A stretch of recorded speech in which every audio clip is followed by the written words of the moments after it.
Кутмандуу кечиңиздер менен эфирден Орнюс маалымат программасы, студияда Арзымат Аланов. Саламатсыздарбы, бүгүнкү чалышта.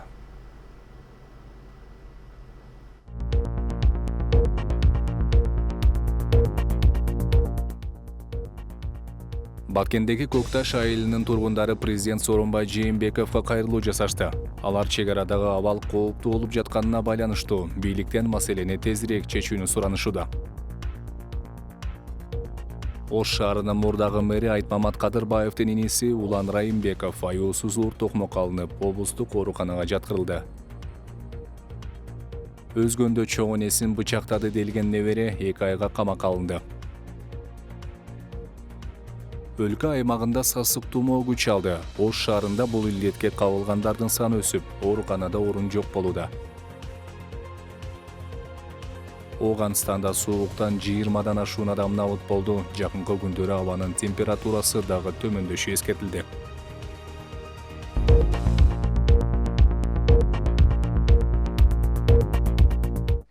Баткендеги Көкташ айылынын тургундары президент Сооронбай Жээнбековго кайрылуу жасашты. Алар чек арадагы абал кооптуу болуп жатканына байланыштуу бийликтен маселени тезирээк чечүүнү суранышууда. Көкташтын тургундары учурда абал туруктуу экенин айтышып, анткени менен коргоо жана өзгөчө кырдаалдары министрликтеринин чек арага жакын жайгашкан аймактарга көчүрүп келүүнү өтүнүшүп, ошондой эле кырдаалга жөнгө салуу үчүн кошуна мамлекет менен жерлерди алмашууну сунуштап жатышат. Баткен районундагы Аксай айыл өкмөтүнө караштуу Көкташ айылынын тургундары бийликтен коңшу Тажикстан менен чыккан жаңжалды басууну талап кылышууда. Аталган аймактын бир катар жашоочулары Бишкекте маалымат жыйын беришип, Көкташтагы кырдаал андагы жай тургундарга коопсуздук жаратып жатканын айтышты. Акыркы маалдарда аябай чыт чатактар ушул биз менен Тажикстан менен Кыргызстан ортосунда чыт чатак аябай көбөйүп атат. Бул деген эми эки мамлекеттин элинин ортосундагы мамиленин бузулушу аябай жаман нерсеге алып келип атат да. Башында буга чейин көрүп жүрдүңүздөр, эки элдин ортосунда кайма айтышуулар менен же таш ыргытуулар менен токтосо, акыркы күндөрү уже ок атуулар менен, түнү менен ок атып, түнү менен бири-бирине мылтык такаганга чейин барып атышат да. Бул деген өтө кооптуу, өтө аябай коркунучтуу маселе болуп атат биздин эл үчүн, биздин ошол жерде жашаган жердештерибиз үчүнчү. Айта кетсек, 9-нан 10 январга караган түнү Баткен облусундагы Кыргыз-Тажик чек арасында чыр чыгып, Тажикстан тараптан Кыргыз тарапка таштар ыргытылып, туш келди ок атылганы кабарланган. Мамлекеттик чек ара кызматынын расмий маалыматына ылайык, учурда Көкташ айылында абал тынч. Анткени менен мындан чоочулаган тургундар президент Сооронбай Жээнбековго, өкмөт башчыга жана жогорку кеңештин төрагасына кайрылуу жасашты. Алар кошуна мамлекет менен басылбай келген чырды токтотуу үчүн жерлерди алмаштыруу зарыл дешет. Эч ким кепилдик бере албайт, бүгүн кечинде же эртең кайра ок атышуу болот же болбойт деп. Ошон үчүн дагы бир жолу суранабыз.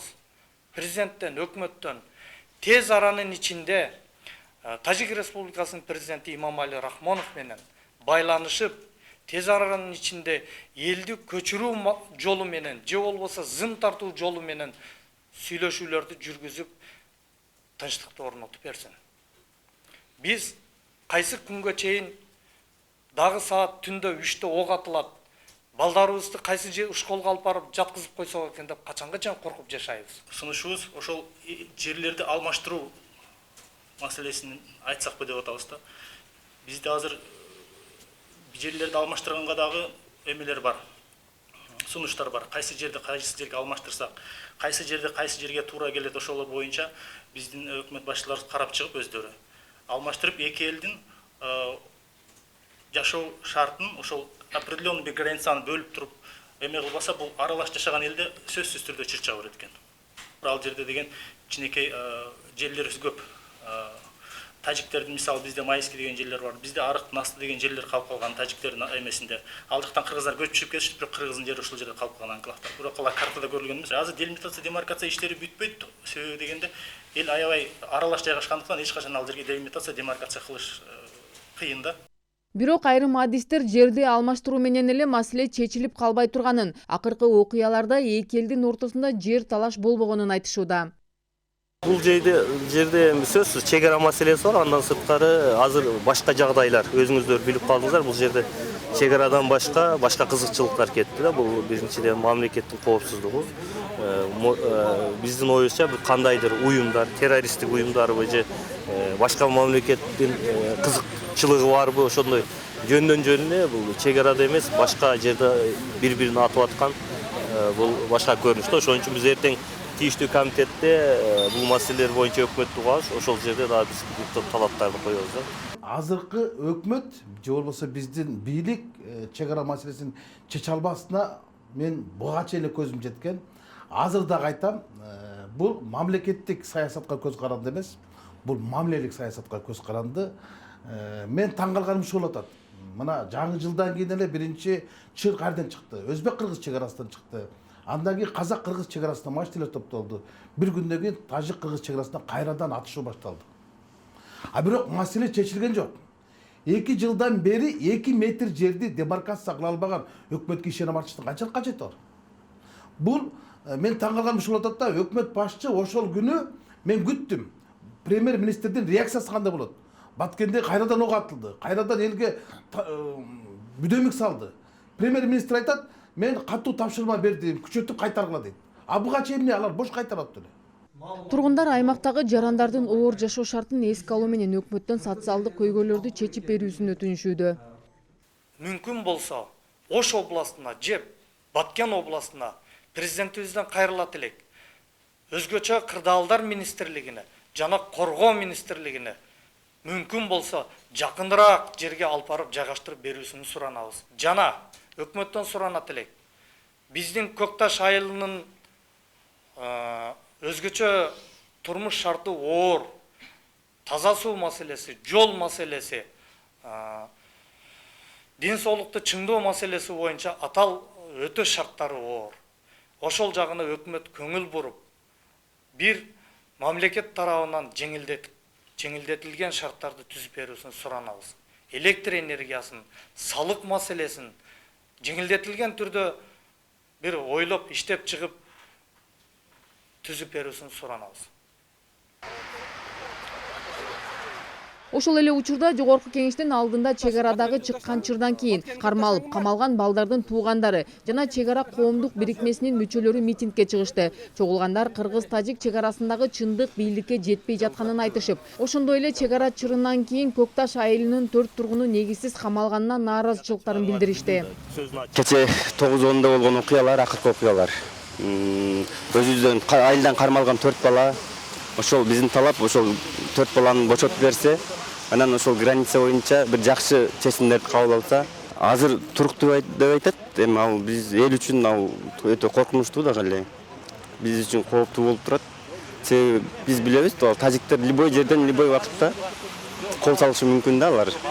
Барыңыздар билесиздер да, элдин баарына белгилүү, бул постоянно тажик тараптан кол салуу болот. Себеби биз ошол эле бир эле жолду пайдаланабыз, бир эле арыкты пайдаланабыз, чогуу пайдаланабыз да. Ошол суунун аркасынан анан жолдун эмесинен мындай чыр-чатактар күн сайын чыгып турат да бул. Эскерте кетсек, кыргыз-тажик чек арасындагы абалды жөнгө салуу боюнча президенттер Сооронбай Жээнбеков менен Эмомали Рахмон телефон аркылуу сүйлөшүү жүргүзүшкөн. Анын натыйжасында Кыргызстан менен Тажикстандын өкмөт өкүлдөрү 14 январда жолугуп кырдаалды талкуулай турганы белгилүү болгон. Анархан Алтымышева, Равшан Тойчиев, Нурньюз, Бишкек. Президент Сооронбай Жээнбеков бүгүн чек арадагы абал боюнча кеңешме өткөрдү. Анда Жээнбеков коңшу өлкөлөр менен чек ара кызматташтыгын өнүктүрүүнү күчөтүү жана чек арага жакын жайгашкан райондордун тургундардын коопсуздугун камсыз кылуу керектигин айтты. Президент эки жакта тең чагымчыл аракеттерди болтурбоо үчүн чек арадагы чыр-чатактардын алдын алуу боюнча профилактикалык иштер тажик тарап менен тыгыз байланышта жүргүзүлүшү керектигин кошумчалады.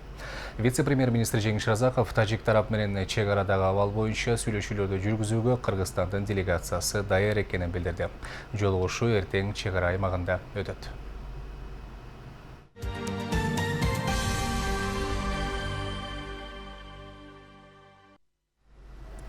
Ош шаарынын мурдагы мэри Айтмамат Кадырбаевдин иниси Улан Райымбеков айоосу суур токмокко алынып, облустук ооруканага жаткырылды. Ага шектелип, Казак деген кайман аты менен таанымал уюшкан кылмыштуу топтун мүчөсүнүн тиешеси бар экендиги айтылууда. Ош эл аралык аэропортунун кызматкери жабыркаган Райымбеков учурда облустук ооруканасында мээси чайкалып, кошумча жагы сынып, дарыгерлердин көзөмөлүндө турат. Кененирээк кийинки тасмада баяндалат. Сөз Бактыгүл Миразиловада. 11 январ күнү Кара Суу районунун тургуну Улан Райымбековду өз унаасында 20га чукул жаран белгисиз себептен улам сабап кетишкен. Аялсыз ур токмокко алынган Райымбековдун мээси чайкалып, жагы сынган. Ошол эле күнү жабырлануучу түнкү саат 3-4 чамасында Ош облустук ооруканасына жеткирилип, шашылыш түрдө ага операция жасалган. Дарыгерлер анын абалын орто деп баалашууда. Күзөттөгү травматологдор бет жак хирургиясына жаткырган. Мен эртеси күнү эрте менен келип саат 8-де көрдүм. Бейтапты көрүп, биз рентген кылып барын обследовать эткенде жагы 2 жерден сынгандыгы аныкталды. Ошондой эле баш мээси чайкалган. Ишемби күнү, суббота күнү биз операция кылып, жактын ордуна коюп, остеосинтез деп коет, остеосинтез кылганбыз. Азыркы мезгилде керектүү специалисттер көрдү, дары-дармектер жетиштүү, бардык нерселерди алып жаткан мезгилде. Акыбалы орточо. Бейтап бет жак хирургия бөлүмүндө дарыланууда. Азыркы учурда Бейтап 3-чү палатада дарыланып жатат. Биз оорулуудан окуя боюнча маалымат алууну максаттаганыбызда ден соолугуна байланыштуу интервью бере албастыгын билдирди. Дарыгерлер жабырлануучунун абалын орто деп баалаганы менен Райымбеков маалымат берүүдөн баш тартты. Ал эми айрым маалымат каражаттары аялсыз ур токмокко алынган Райымбеков Ош шаарынын мурдагы мэри Айтмамат Кадырбаевдин иниси экенин жазышууда. Ал эми Ош шаардык милиция бул маалыматты ырастаган жок. Райымбековду кыйын кырдаалга салган кылмыштуу топтун Казак деген каймана аты менен таанымал мүчөсү шектүү катары каралууда. Бул маалыматты Ош шаардык ички иштер башкармалыгы тастыктайт. Бирок азыркы учурда окуяга анын тиешеси бар же жок экени аныктала элек. Бүгүнкү күндө кылмыштуу аракеттерге тиешеси бар 6 жаран кармалып сурак берип жатышат. Ал эми ур токмокко алынган жаран милицияга даттанган эмес. Бүгүнкү күндө бул кылмыштуу аракеттерге тиешеси бар 6 адамдын өзү аныкталып, алар сурак берип жатышат. Жабырлануучунун үстүнөн тиешелүү соттук медициналык экспертиза дайындалып, тапшырылды. Ошол экспертизанын жыйынтыгы менен дагы тергөөнүн иши башка нукка бурулушу мүмкүн. Ал эми бул фактка байланыштуу Казак деген каймана аты бар адамдын тиешелиси бардыгы тууралуу айрым бир массалык маалымат карачатында жарыяланып жүрөт. Бүгүнкү күндө милиция органдары анын канчалык орду бар экендигин иликтеп жатабыз. Шектүү катары айтылып жаткан Казак буга чейин бир канча ирет уурулук жана каракчылык беренелери боюнча соттолуп чыккан. 2019-жылдын октябрь айында жашы жете элек 16 жашар кызды зордуктаган деп айыпталган. Андан мурун Ош шаарындагы кафелердин биринде 23 жаштагы балага бычак сайып жибергени үчүн кармалган болчу. Бирок аны Ош шаардык соту үй камагына чыгарып жиберген. Бактыгүл Мирадделова, Актылек Акылбек уулу, Нурньюз. Бишкектеги турак үйлөрдүн биринен жалпы баасы $40.000 зер буюмдарды уурдаганга шектүү жаран кармалды. Бул тууралуу шаардык ички иштер бөлүмүнөн билдиришти. Окуя былтыр 2019-жылдын 22-июлунда болгон. Маалыматка караганда 22-июлда Ленин райондук ички иштер бөлүмүнө бир жаран кайрылып, белгисиз бирөөлөр үйүнө уурулукка киргенин айткан. Шектүүлөр терезе аркылуу үйгө кирип, бриллиант менен кооздолгон кол сааты, баалуу таштарды жана 11 алтын буюмду алып чыгып кетишкен. Чыгымдын жалпы суммасы $40.000 түзгөн. Аталган кылмышка шектүү жаран кармалды. Оштун Өзгөн районунда чоң энесин бычактаган делип кармалган жигит 2 айга камакка алынды. Бул туурасында Ош облустук милициясынын маалымат кызматы кабарлады. Эскерте кетсек, өткөн жылдын 12-декабрында Өзгөн шаарынын 23 жаштагы тургуну 71 жаштагы чоң энесинен акча сурап, жаңжалдашып, бычак менен көкүрөк тушка сайып качып кеткен. Милицияга издөө жарыялап, ушул жылдын 10 январ күнү кармаган. Небересинин колунан жаракат алган чоң эне учурда Өзгөн райондук аймактык ооруканасында дарыланып жатат. Абалы канааттандырарлык. Аталган факты Жазык кодексинин 266 беренесинин 2 бөлүмүнүн 2 пункту боюнча кылмыш иши козголуп, сотко чейинки өндүрүшкө алынган.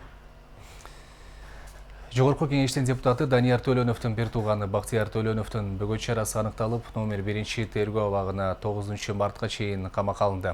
Мындай чечимди Бишкектин 1 май райондук соту чыгарганын бүгүн аталган соттун басма сөз кызматы кабарлады. Мамлекеттик миграция кызматынын маалыматтык кеңеш берүү борборунун директору Бактияр Төлөнөв 9 январда Бишкектеги кафелердин биринде 800 АКШ доллары өлчөмүндө пара менен кармалганы кабарлаган. Ал кыргызстандыктарга чет элде иштөөгө квота берген комиссиянын төрагасы болуп да иш жүргүзөрү айтылган. Маалымат боюнча ал пара чет өлкөдөгү кыргызстандык жарандардын эмгек ишмердүүлүгүнө уруксат алуу маселесин оң жакка чечүү үчүн талап кылынган.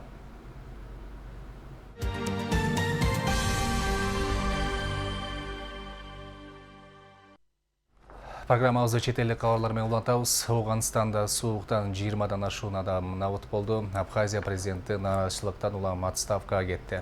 Ирандын Олимпиадада медаль алган жалгыз спортчу айымы өлкөдөн кетти. Алдыда ушул жана башка чет элдик кабарлардын топтому.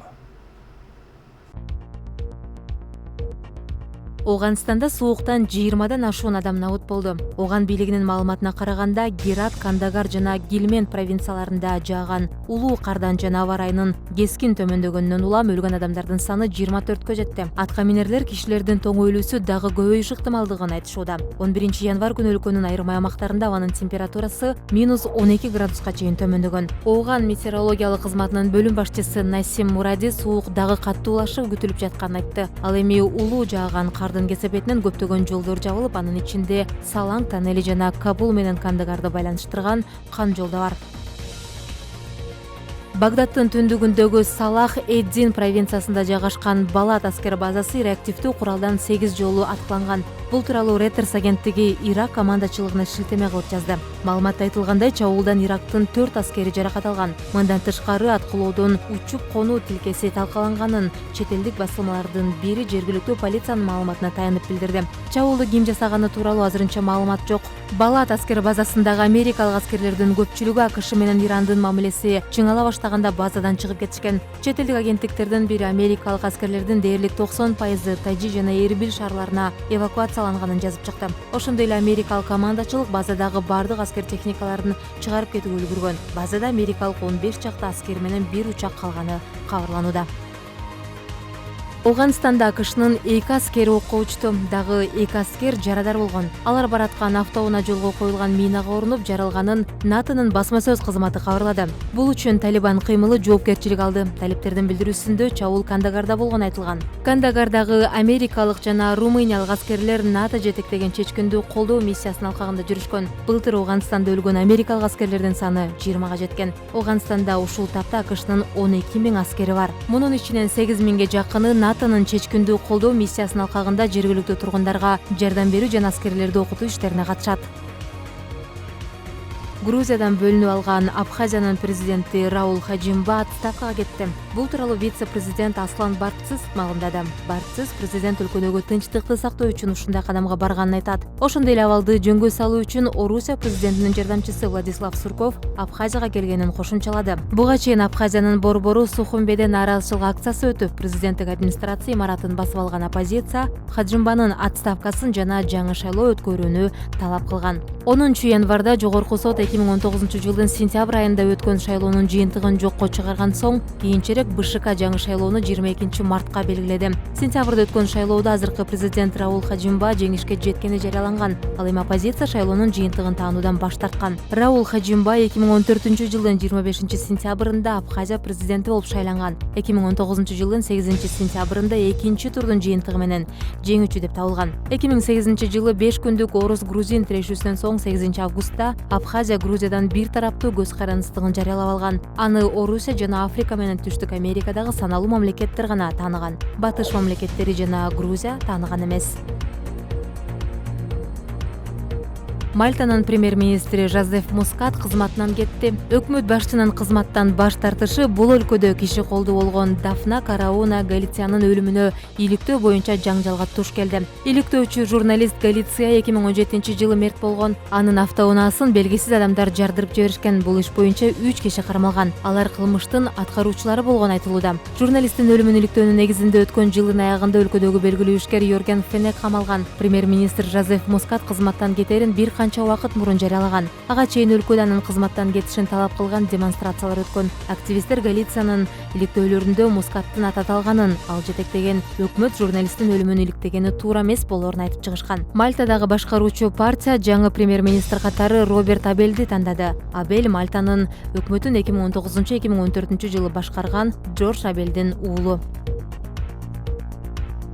Улуттар уюмунун көмөгү менен түзүлгөн Ливиянын улуттук ынтымак өкмөтүнүн башчысы Фаиз Сараж Стамбулда Түркиянын президенти Реджеп Тайип Эрдоган менен жолугушту. Эки лидердин жекшембидеги жолугушуусу Ливияда жаатташкан тарапташтардын ортосунда ук атышууну токтоткон макулдашуу күчүнө кирген күн болду. Москва жана Анкаранын сунушу менен эки тараптын ортосунда биринчи жолу мындай жарыян киргизилди. Орусиянын президенти Владимир Путин менен Эрдоган өткөн жумада Стамбулда жолугушкан соң чогуу билдирүү жасап, Ливиядагы согушуп жаткан тараптарды мунасага келүүгө чакырышкан. Ливияда 2011 жылы жарандык согуш башталып, өлкө лидери Муаммар Каддафи өлтүрүлгөндөн бери кош бийлик сакталып турат. Өлкөнүн чыгышын парламент жана генерал Халифа Хафтар жетектеген армия көзөмөлдөйт. Ал эми батышы эл аралык коомчулук тааныган улуттук ынтымак өкмөтүнүн карамагында. Бириккен Улуттар уюмунун колдоосу менен түзүлгөн бул өкмөт баш калаа Триполиде жайгашкан. Хафтардын бийлигин Бириккен Араб Эмираттары, Египет, Орусия колдой тургандыгы айтылып келет. Орусия Ливиядагы чадакка тиешеси бар экенин такай четке кагып келгени менен Хафтар тарапта орусиялык жалданма аскерлер согушуп жүргөнүн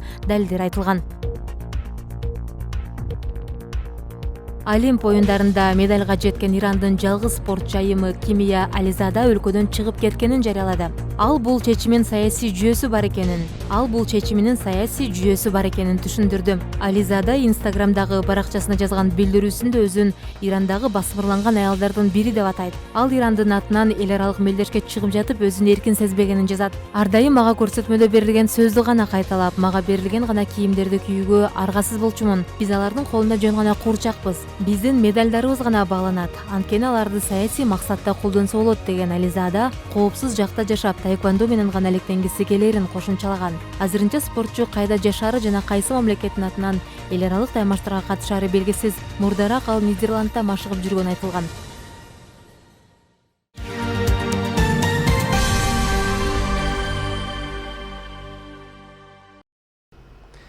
Өлкө аймагында сасык тумоо күч алды, анын ичинде Ош шаарында да бул илдет күч алып, учурда ооруканада орун жок болууда. Буга бир гана бейтаптардын көп болуп жаткан эмес, оорукананын капиталдык жактан оңдоп түзөө иштеринин жүрүп жатканы да себеп болууда. Ооруканага кайрылгандардын көпчүлүгү пневмония, бронхит оорусуна чалдыккандар. Алардын басымдуу бөлүгү жаш балдар. Күн сайын келген оорулардын саны 120га жетет. Бейтаптардын абалы боюнча кабарчыбыз Нурзада Сыдыкова кабар алып келген. Учурда оорукананын эшигин аттагандардын саны көп. Алардын бири Наргиза Абдулаева, уулу Мустафа менен ооруканага бүгүн оор абалда кайрылышкан. Буга чейин үй бүлөлүк дарыгерлер борборунда дарыланып, бирок эч кандай жыйынтык болбогондуктан Ош шаардык балдардын жугуштуу оорулар бөлүмүнө келишкен. Бүгүн түштүм, 3 күн болду, 3 күн. Ооруканага бүгүн келдик. Ага чейин поликлиникада дарыландык. Бирок натыйжа жакшы болбой, ооруканага келгенге аргасыз болдук. Баламдын дем алуусу оорлошуп, уктай албай жаткан. Азыр абалы бир аз жакшырып, өзүн жакшы сезип калды. Жок, поликлиникада врач жазып берген назначениеде кылдык, жылыш болмады. Жыл сайын сасык тумоого чалдыккандардын саны көп катталат. Сасык тумоо оорусу былтыр ноябрь айынын экинчи жарымында, декабрь айынын башында козголсо, быйыл декабрдын экинчи жарымында козголду. Дарыгерлердин айтымында учурда шаар тургундарынан сырткары райондордон келип кайрылгандардын саны көп. Мындан улам оорулууларды жайгаштыруу маселеси да көйгөй жаратат. Эми биз ооруканаларда действительно мынау оорулар биз шаардык деп аталганыбыз менен Кара Суу, Өзгөн, Араван райондору бизге жакын райондордон көбүрөөк кайрылып атат да. Ошол себептен биздин шаардын дагы ооруган тургундардын балдары дагы жатып атат. Райондордон да келди. Ошол себептүү бизге кайрылуу көп болгон үчүн орундуктар бир аз жетишпештик болуп атат. Бирок ал кыйынчылыктан биз чыгып атабыз. Себеби кошумча бөлмөлөрүбүздү бошотуп, ал жерге кроваттарды коюп, кошумча дары-дармектер менен камсыз кылып, азыркы ситуациядан чыгып стабилдүүлөө иштеп атабыз азыр. Акыркы бир жуманын ичинде ооруканага кайрылгандардын саны күнүнө 100дөн ашат. Алардын 60-70% 2 жашка чейинки балдар, калганы 14 жашка чейинкилер. Ооруканага шейшемби күнү келгенбиз. Ушул күнгө чейин дарыгерлердин көзөмөлүндө болуп, азыр неберелеримдин абалы жакшы. Медицина кызматкерлерине ыраазычылыгымды билдирем. Бүгүн үйгө чыгып жатабыз. Сасык тумоо оорусунун күч алышынын себептери көпчүлүк ата-энелер дарыгерлерге кайрылбай өз алдынча дарылоодон улам келип чыгат. Оорунун белгилери байкалса дароо көзөмөлдөн өткөрүүнү дарыгерлер эскертишет. Көбүнчө эле бизге кабылдоолору менен кайрылган биринен бир себеби алар биринчи жардамды же болбосо ошол дарылоо методдорун үйүндө өздөрү эле жүргүзүп, эффекти жок башка бир дарыларды берген учурларда ал убактын өткөзүп жүрүп, ошо өпкөгө же болбосо кызыл өңгөчтөргө кабылдоолор кетип калган учурларда бизге кайрылып атат. Шаардык балдар ооруканада учурда орун жок. Буга бейтаптардын саны көп болуп, жана оорукананын капиталдык оңдоп түзөөдөн өтүп жатканы себеп болууда. Нурзада Сыдыкова, Актилек Акылбек уулу, Нурньюз. Кыргыз Алтын мамлекеттик ишканасы жүргүзгөн ички иликтөөнүн жүрүшүндө Солтон Сары кенин иштеткен компаниянын 18 кызматкери иштен четтетилди. Бул тууралуу ишкананын маалымат катчысы Толкун Камчыбекова билдирди. Учурда УКМК тиешелүү иликтөө иштерин жүргүзүп жатат. Кыргыз Алтын ишканасынын коопсуздук кызматы ички иликтөө ишин баштаган. Ал эми Солтон Сары алтын кени ишин токтоткон жок деп билдирди ал. Өткөн жылдын 27 декабрында Нарын районунун Оттук айылында Кыргыз Алтын мамлекеттик ишканасынын нарындагы Солтон Сары кениндеги алтын өндүрүүчү фабрикасынын курамында алтын бар кошулма уурдаган топ кармалган. Маалыматка ылайык, фабрикада иштеген айрым адамдар кошулманы чыгарып, Нарын жана Чүй облусунун аймагында сатып жүрүшкөн. Солтон Сары алтын кени Кыргыз Алтын мамлекеттик ишканасынын өндүрүштүк филиалдардын бири, кенде 150 киши иштейт. Кыргызстандык спортчу Айсылуу Тыныбекова күрөш боюнча Туркияда өткөн эл аралык мелдеште алтын медаль утту. Бул туурасында спортчу өзү Инстаграм баракчасына жарыялады. Ясар Догу 2020 турнири 10-12 январь күндөрү Стамбул шаарында өттү. Тыныбекова 62 кг салмак категориясы боюнча күч сынашты. Ал финалдык беттеште азербайжандык Татьяна Амельченко менен беттешти. Кыргызстандык спортчу биринчи бөлүктү 5-0 эсеби менен жыйынтыктады. Ал эми экинчи бөлүк башталгандан 1 мүнөт өтпөй атаңдашынын далысын жерге тийгизип, таза жеңишти камсыздады. Мындан сырткары дагы бир алтын медальды 59 кг салмак категориясы боюнча күрөшкөн Назира Марсбек кызы алды. Ал эми 76 кг чен бирдикте чыккан Айпери Медет кызы 3-чү орунга ээ болду. Урматтуу телекөрүүчүлөр, коомдо болуп жаткан окуя жана көйгөйлөрдү эфир аркылуу жеткирүүгө мүмкүнчүлүгүңүз бар. Ал үчүн биздин телеканалдын мобилдик репортеру иштеп жатканын эсиңиздерге салабыз. Тарткан видеоңузду жана кабарыңызды 0553 53 0005 WhatsApp номерине жөнөтсөңүздөр болот. Мына ушундай кабарлар менен бүгүнкү программаны жыйынтыктайбыз. Мен сиздер менен коштошуп калам. Кайрадан эфир аркылуу көрүшкөнчө саламатта туруңуздар.